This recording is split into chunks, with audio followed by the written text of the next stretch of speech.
முறைச்சா தட்டுறதுக்கு நீங்களா என்ன பிளாஸ்டிக் திரும்ப அவ்வளவுனா பால்வாடி படிக்கும் போதே வாங்கி குத்தம் பூந்திய எட்டாவது பாஸ் ஆயிட்டு எடுக்க வச்சிட்ட வாந்திய. அமைச்சகத்தின் கீழே வர ஸ்டானி ஆஸ்பத்திரியில 6 அடி கஞ்சா செடி வளர்ந்துருக்குது. மா சுப்பிரமணியம் இதெல்லாம் மனுஷ ஜென்மமா என்னன்னு தெரியலையா?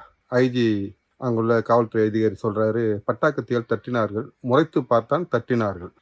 திமுகவின் திராவிட மாடல் ஆட்சியில் வந்து பார்த்தீங்கன்னா தமிழகம் வந்து வாழ தகுதியற்ற மாநிலம் ஆயிட்டு இருக்குன்னு நினைக்கிறேன். முந்தானத்து திருத்தணியில் ட்ரெயினில் வர வந்து ஒரு 4 சின்ன பசங்க தண்ணியை சரக்க போட்டு போதையில் அவனை வந்து வெட்டுறாங்க.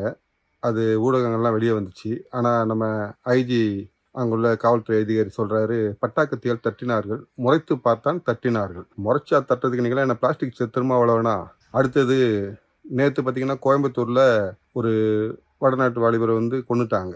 இன்னைக்கு திருப்பூர்ல 2 வடநாட்டு வாலிபரை கத்தியால குத்திருக்காங்க. இதுல வந்து இவர் நம்ம பிளாஸ்டிக் திருமாவளவனே சொல்றாரு, தமிழகம் தலைகுனிந்து விட்டது அப்படின்ட்டு. இதுல ஸ்டாலினும் முதலமைச்சரும் துணை முதலமைச்சரும் தமிழகத்தை தலைகுனிய விடமாட்டோம் அப்படின்னு வேற போட்டு வச்சுக்கிறாங்க. நமக்கு என்ன கொடுமைன்னா, நம்ம இருக்கிறது நாடா இல்லைன்னா காடான்ற நிலைமை கொண்டு வந்து விட்டுட்டு எந்த கொம்பனாலும் குறை சொல்ல முடியாத ஆட்சின்னு வேற சொல்லிக்கிறாங்க.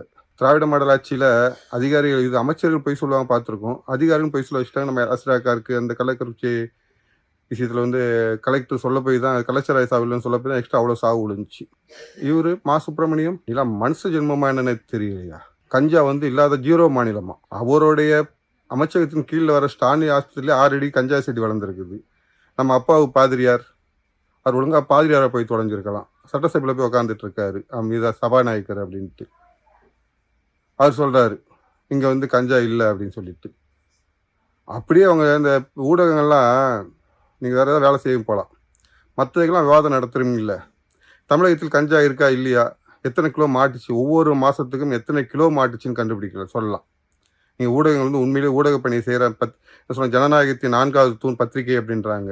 அப்போ இங்கே வந்து இதில் இன்னொன்று பார்த்தீங்கன்னா திருத்தணியில் வந்து வெட்டுப்பட்டு வந்து அடுத்த நாளே வந்து டிஸ்சார்ஜ் ஆகி போயிட்டாராம். பாவம் அப்படி துடி துடி கிடந்தான். அடுத்த நாள் டிஸ்சார்ஜ் ஆகி போயிட்டானா. அது கீழே வதந்தியை பரப்புவது குற்றம். ஆமாம், 4 பேர் சேர்ந்து வெட்டியும் அடுத்த நாளே டிஸ்சார்ஜ் ஆகி WWF இல்லை உலக வலுதூக்கும் சாம்பியனுக்கோ இல்லை பாடி ஃபில்டருக்கு போகிற ஒரே ஒரு நிகழ்ச்சி திராவிட மாடல் ஆட்சியில் மட்டும்தான் நடக்கும்.